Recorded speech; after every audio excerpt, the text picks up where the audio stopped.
বড় হয়েছি, পড়াশোনা করেছি, খেলাধুলা করি, সামাজিক অনুষ্ঠানে অংশগ্রহণ করি, আর আমাদের মধ্যে বিভেদ তৈরি করে দেবে?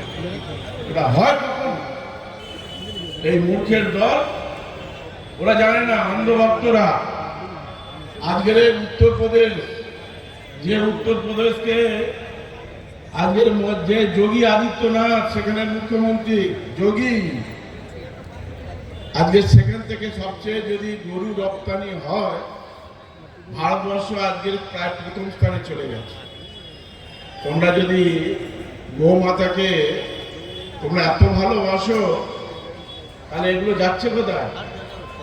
বিক্রি হচ্ছে কোথায়? আর মুসলিমদের নাম করে আজকের পিছনে কারা আছে? ওই বিজেপির নেতা টাকা খাচ্ছে, আর সেইটা বিক্রি করে আমাদের মোদিজি, তিনি মাশরুম খাচ্ছেন, গোবর খাওয়া, গোমূত্র খাওয়া। কি সুন্দর না? আপনাদের বলছি গোমূত্র খাও আর গোবর খাও, আর আমি খাবো খাসি। আস্তে আস্তে বুঝতে পারবে, কারণ এদেশ আমাদের, এই সংবিধান আমাদেরকে দিয়েছেন বাবা সাহেব আম্বেদকর। সকলের জন্য লেখা আছে অধিকার, স্বাধীনতা।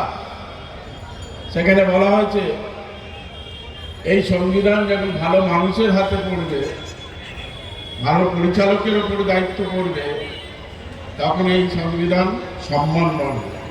এতে সব দেওয়া আছে।